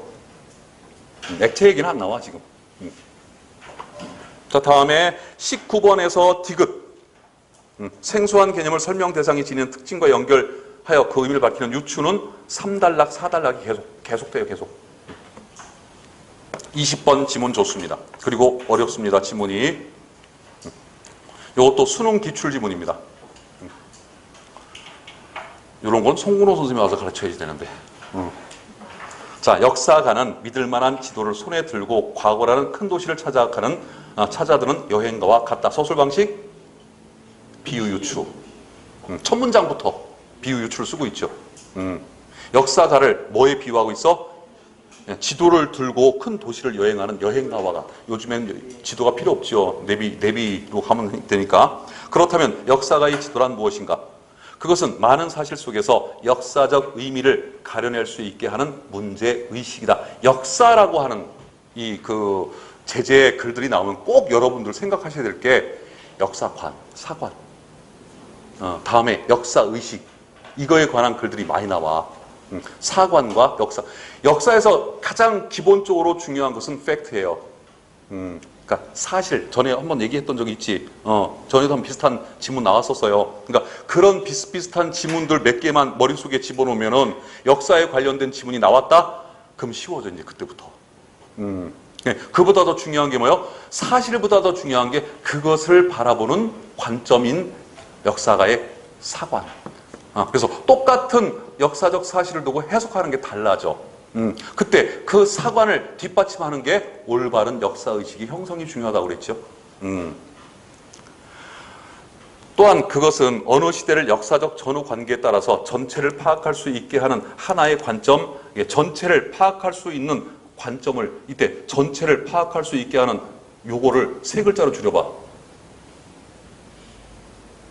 총체적 관점이라고 하죠. 총체적. 전체를 하나로 파악하는 거. 총체적인 거. 우리 학생들이 공부에서 문제가 있는 게 뭐냐? 너무 부분을 해. 그러다 보니까 전체적인 맥락을 특히 역사 공부할 적에는요, 첫째는 전체적인 흐름을 알아야 돼. 그러고 나서 이제 흐름 속에서 요 부분에서 뭐가 있었고, 요 부분에 뭐가 있었고, 이렇게 가야 되는데, 우리 대한민국 그 중고등학생들 역사 공부할 때 보면요, 부분을 공부를 하고 전체적인 맥락을 몰라, 흐름을. 역사는 흐름의 싸움이야. 다른 과목도 마찬가지 따지고 보면. 자, 다음에 역사가의 사명은 바로 이러한 문제의식과, 어디냐? 역사가의 사명은 바로 이러한 문제의식과 관점을 확실하게 세워서 올바른 문제의식, 즉 역사의식을 갖고 관점을 확실하게 세워서 사회와 인간 생활을 정확하게 이해하는 데 그 목적이 있다. 이 역사 연구의 목적이죠. 역사 연구의 목적을 한자성어로 뭐라고 한다고 그랬어? 온고지신. 옛 것을 밝혀서 새로운 것을 만든다. 결국 주제문 나갑니다. 역사가의 문제의식은 궁극적으로 역사가의 사관과 당연하죠. 올바른 역사의식이 형성이 돼야 올바른 사관이 만들어지는 거야. 언젠가 한번 역사 지문을 읽었다고 해서 읽어서 조금 이해하는데 편견할 거예요. 자, 20번 문제 봅니다. 서술상의 특징을 묻고 있지요. 1번 읽어보세요. 시작. 주상점 내용을 구체적 시험으로 빗대어 설명합니다. 네, 이게 뭐라고? 비유유추. 빗대어 설명하는 거. 비유유추. 그럼 첫 단락 첫 문장서부터 유추했잖아. 비유했잖아. 그죠? 답이네. 세상에 수능도 이렇게 쉽게 나와. 다음에 21번. 궁극적 질문, 궁극적 나오면은 이 글은 논설문이야. 그죠? 주제에는 설명문의 주제를 물을 때는 제목이란 말을 많이 쓰고 논설문의 주제를 물을 때는 궁극적 주장 이런 말 많이 써. 그죠?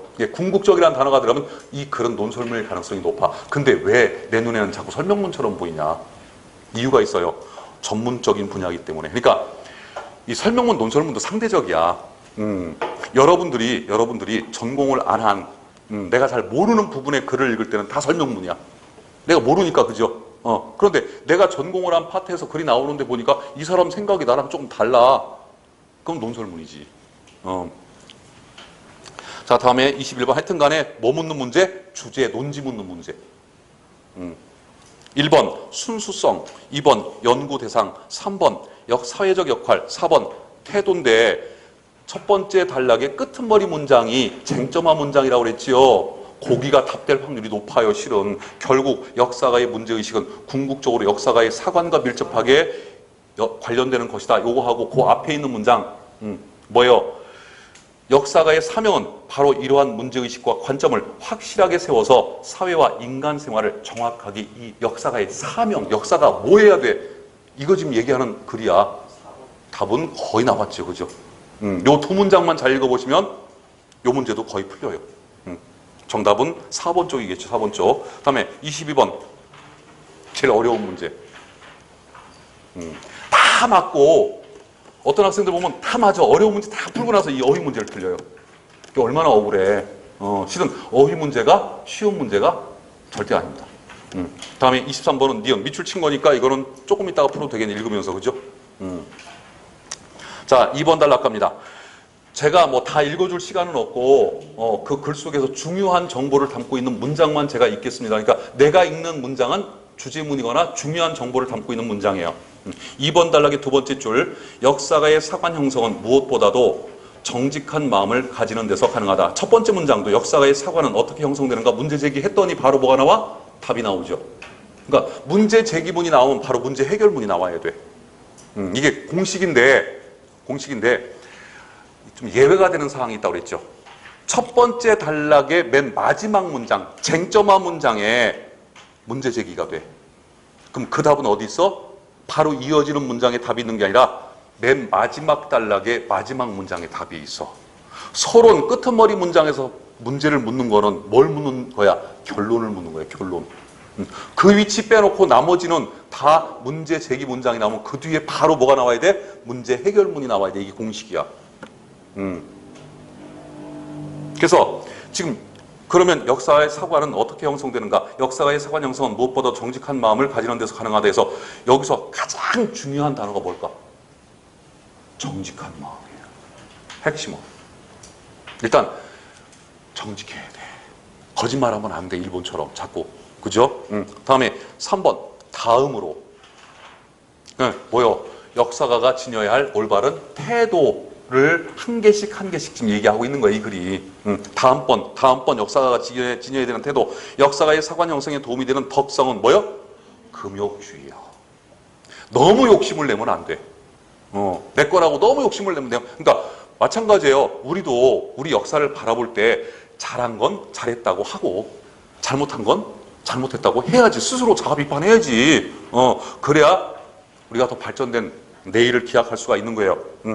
무조건 우리 거라 해서 무조건 뭐 좋다고. 거기 세 번째 줄에 찾아 드시 유추 또 나오죠. 그 뒤 역사가는 현실적 욕망의 테두리를 벗어남으로써 여기 대상을 관조할 수 있는 수준에 도달한대요. 즉 금욕주의를 가져야만, 즉 그 금욕주의가 뭐예요? 현실적 욕망의 테두리를 벗어나는 게 금욕주의야. 그 테두리를 벗어나야 뭘 할 수 있어? 대상을 관조할 수가 있어. 두 번째 핵심어 관조예요. 관조. 관조 뜻이 뭐예요? 볼관자 비출 조자의 한자로. 자, 지금 현재 불을 싹 꺼버리면 사물이 보여 안 보여? 안 보이죠. 빛이 딱 비치는 순간 그 사물의 본 모습이 보이기 시작을 하죠. 관조라는 것은 눈으로 보는 게 아니라 마음으로 보되, 마음 정신으로 보되, 관념으로 보되 어떤 사물의 본질을 꿰뚫을 정도로 보는 것을, 마음으로 보는 것을 관조라고 해요. 자, 다음에 몰실리성이라는 단어가 나오죠. 그 밑에 보면은 몰실리성, 뭐가 없어지다. 뜻이야, 이 몰이. 영어로 말하면 not, 부정하는 거예요. 실리성을 추구하지 말아야 된다, 이런 얘기예요. 실리성 추구하다 보면 너무 욕심이 생겨. 자, 다음에 기억 봅니다. 기억. 그는 권력자의 눈치를 살피지도 않으며 출세를 걱정하느라 눈이 어두워지지도 않을 것이기에, 까지는 아직은 답이 안 나왔어. 진짜 답은 어디 있어? 그 뒤에 있어요. 잘 보세요. 항상 어휘의 문맥적 의미를 물을 때는 밑줄 친 그 어휘, 그 주변에 키워드가 있어요. 키워드. 그 어휘의 의미를 알려주는. 지금 22번은 다이어의 문맥적 의미를 묻는 문제죠. 다이어. 여기 역사학이 진정한 아카데미시즘으로 승화될 수 있는 것이다. 진정한 아카데미시즘으로 승화될 수 있었다. 누구 눈이 어두워지지 않아서? 그의 눈이. 그가 누구요? 디오네게스. 그때 눈의 의미는 뭘까? 어떤 상황이나 어떤 사태를 파악하는 안목, 그죠? 가치, 이런 것들이. 자, 22번 봅니다. 1번. 사람들은 그를 의심의 눈으로 바라보았다 할 때, 이때 눈은 무엇을 보는 표정이나 태도를 의미합니다. 무엇을 보는 표정이나 태도. 사전 안 찾아봐도 됩니다. 이렇게 표준국어 대사에 써 있습니다. 내가 찾아봤어. 그대로. 다음에 시장의 흐름을 읽어내는 그의 눈, 이게 정답이죠. 사물을 보고 판단하는 힘. 다른 말로 바꾸면 안목, 이런 정도로 바꿀 수가 있죠. 다음에 우리는 사람들의 눈을, 사람들의 눈길, 이런 뜻이고, 다음에 할머니는 바늘에 실을 깰 정도로 눈이 이건 시력을 의미해요. 시력. 이렇게 눈이라는 단어를 찾아보면 뜻이 한 8개 있어요, 사전에. 그 중에 이제 서너 개가 나온 거야. 그다음에 23번. 자, 사달락 갑니다. 사달락. 그러나 빼고 그 다음에 왜냐하면 보이죠. 그 다음 문장. 왜냐하면 역사학은 가장 현실에 민감하고 미래의 전망과 결부되고 있기 때문이다. 여기서 중요한 거 뭐예요? 미래의 전망. 역사학은 그래서 역사 연구의 목적이 뭐예요? 온고지신이라고. 이때 새 신자, 새로운 거, 이 미래를 의미해요. 그 밑에 역사에서의 객관성이란 단어가 보이죠? 그래놓고 역사에서의 객관성은 뭐뭐 하는 것이 아니라, 여기까지 중요한 게 아니야. 그 뒤가 중요하다고. 현재와의 연관성 속에서 과거를 인식하는 것. 그래놓고 니은 일찍이 드로이젠이 랑케의 객관성을 가리켜 환관의 객관성이라고 비난한 바 있다. 환관. 남자가 제일 싫어하는 거지. 아무튼 그런 거 있어요. 그때 왜 이렇게 드로이젠이 양캐의 객관성을 뭐 어쩌고저쩌고 도대체 무슨 말이야? 주제문 찾아. 그 주제문이 바로 위에 있어요, 위에. 그 위에 있는 게 뭐예요? 역사에서의 객관성이란 현재와의 연관성 속에서 과거를 인식하는 거, 이거를 설명하려고 지금 이런 예를 들어놓은 거야. 굳이 23번 같은 경우는요, 보기 내용을 읽을 필요가 없어요, 내가 보기에는. 정답은 1번, 역사는 현재의 관점에서 재해석된 사실이다. 요거하고, 여기 답이란 얘기가 아니라 요거하고, 답이 될 만한 게 또 하나가 있어, 실은. 역사는 현실을 관조하여 얻은 정직한 기록이다. 두 개 지금 답될 수 있는 게. 그럼 1번이 답이 될까? 다음에 4번이 답이 될까? 정답 4번이에요. 아까 핵심 워드이 나왔었지. 2단락에 정직, 3단락에 관조, 이런 단어들이 하여튼 껴 들어가야 돼. 그러니까 그런 핵심어가 많이 들어가 있는 게 정답이라고. 그러니까 1번은 너무 추상적이야. 진술 자체가. 그러니까 1번과 4번이 결국에는 의미는 똑같은데 4번이 훨씬 더 구체적이야. 내용 자체가. 그래서 23번 문제 또 틀릴 수 있는 거. 아마 1번, 4번 놓고 틀렸을 거예요. 대부분이. 자, 다음에 5번으로 갑니다. 5번 단락. 24번. 요 문제가 또 좀 어려웠었지요. 정보 적용하는 문제인데 이 이상 이게 뭘까? 이상. 뜻. 예. 이때 일상적이다. 평범하다. 이런 뜻이에요. 평범하지 않은 거. 그래서 저 사람 이상해. 그 이상이 바로 이 이상이야. 뭐 굉장히 어려운 단어인 줄 알았지. 옆에 영어도 막 써있고 그러니까. 괜히 영어가 써있으면, 이거 뭐야, 이거. 되게 이상하네. 그 이상 맞아요. 여기 보기 지문이 아주 유명한 지문이야. 토마스 쿤의 패러다임에 관한 지문. 자, 봅시다. 패러다임은 어떤 과학자 사회의 구성원들이 공유, 가치 갖고 있다는 얘기죠. 믿음과 가치의 체계이고 정상 과학은 패러다임에 근거한다. 그러니까 정상적인 과학이 되려면 패러다임에 딱 맞아야 돼. 그 시대를 대표하는 학자들의 가치관이 바로 패러다임이야. 일단 패러다임이 확립되면 난립했던 이론들은 정리된다. 무슨 얘기냐면, 자, A라고 하는 패러다임이 있었어요. 지구는 사각지다. 그래서 배 타고 머리 나가면 뚝 떨어진다. 죽는다. 가지 마라. 그런 패러다임이 있다가, 아니야, 지구는 앞만 봐도 둥근 것 같아. 얘가 한참 활기를 치고 있을 때 이런 의견이 나타나기 시작을 해. 그래서 과학자들이 계속 증명을 해보니까 이게 맞는 것 같아. 그래서 일로 바뀌어. 그죠? 일로 바뀌기 전까지는 절대 A가 패러다임이에요. 즉, 학계에서는 그게 자연과학이든 인문과학이든 무슨 과학이든 간에 학계에서는 패러다임의 공백기가 있으면 절대 안 돼. 우리 대한민국도 대통령의 공백기가 있으면 절대 안 돼야 되는데 되더라고요. 예전에 노무현 대통령께서 탄핵을 최초로 탄핵 그 심판 때 올랐던 분이 노무현 대통령이에요, 실은. 그래가지고 한 달 보름 정도 직무정지가 됐어요. 그때 이제 국무총리 고시요, 고시. 이름이 외자인데 그분 참 유명한 분인데 고건. 예. 그 양반이 이제 한 달 반 동안 대통령 그 직무대행을 했는데 그때 대한민국 잘 돌아갔어요, 아주. 뭐 박근혜 대통령 탄핵 당하고 또 공백기가 있었죠. 뭐 그때 뭐 우리나라에 큰일 있었습니까? 별로 없었어요. 그죠? 아무튼 간에 학계에서 이 패러다임은 어느 정도 중요하냐? 공백기가 있으면 절대 안 돼. 얘로 바뀌기 전까지는 무조건 얘예요. 그럼 얘로 바뀌기 전에 얘와 비슷한 뭐 B도 있고 C도 있고 D도 있고 E도 있고 뭐 F도 있고 이런 여러 가지 학설들이 이제 경쟁을 해. 경쟁을 하다가 얘가 맞는 것 같아. 얘네들 다 떨어져 나가. 그리고 얘로 바뀌어. 그래서 여러 개가 난립을 해, 이렇게. 바뀌기 전에는 항상, 그 얘기예요, 지금. 난립했던 이론들은 정리. 이때 정리는 뜻이 뭐예요? 깨끗이 치운다는 뜻이야. 이 정리라는 단어 꼭 밑줄 쳐놓고 여러분들 사전 꼭 찾아봐. 여러 개 뜻이 있어요, 여러 개 뜻. 이거 시험 문제 잘 나와, 이거. 동음이의어이기도 하고, 요게 또 다의어이기도 해요. 그러나 정상과학은 완성된 과학이 아니다. 자, 그러면 이때는 A가 정상과학 패러다임이야. 이때는 B가 정상과학 패러다임이야. 하지만 얘도 언젠가는 바뀌어, 그죠? 다른 거로 바뀌어. 그러므로 이 정상과학, 완성된 과학은 아니야.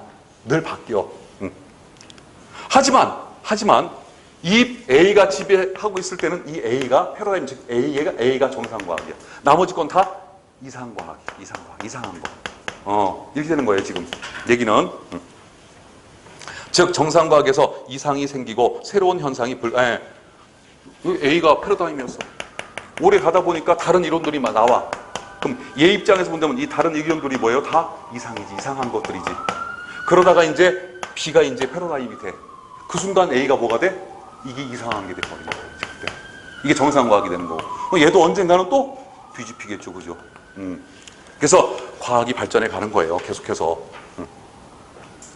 이상이 생기고 새로운 현상이 불가피하게 나온다. 이것은 기존 패러다임이 예상하는 바가 아닌 경우이므로 기존 패러다임은 위기에 봉착하고 이렇게 많은 다른 이론들이 막 쏟아져 나와. 얘를 반대하는.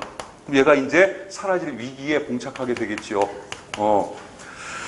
자, 다음에 이 위기를 타개하기 위해 새로운 이론들이 쏟아나온다. 그 와중에 새 패러다임이 출현하여 낡은 패러다임과 경쟁이 벌어진다. 만약 새 패러다임이 과학자들의 신뢰를 얻게 되면 패러다임은 변화가 일어나는데 이 패러다임으로 바뀌는 이 일을 뭐라고 그래? 과학혁명이라고 부른다. 이게 토마스 쿤이 쓴 유명한 책에 나와, 이게. 토마스 쿤의 이 패러다임 이론이 자주 나와요, 우리 지문에. 그때 이상에 해당하는 걸 찾아봐라. 5번 흠잡을 데 없는 완성품은 이건 정상적인 것이 완성이 됐어요. 다음에 B 부족한 점이 있는 게 이게 이상이지. 부족한 건 뭐요? 더 뱉고 넣어야 돼요. 다음에 기성의 사관을 보완 수정해요. 보완 수정하면 완벽해지겠지. 다음에 다른 사관으로 대체해야 돼. 자, A라는 사관에서 B라는 사관 대체가 됐어. 그럼 얘가 패러다임이 돼버리는 거야. 그럼 얘는 정상이야, 이상이야? 정상이 되는 거죠, 이때는. 그래서 정답은 2번이 되겠죠. 넘어갑니다. 단락의 성격과 한계.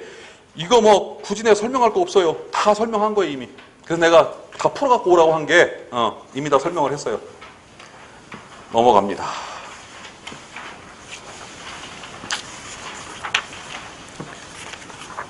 자, 문제 63쪽 43번 맞죠?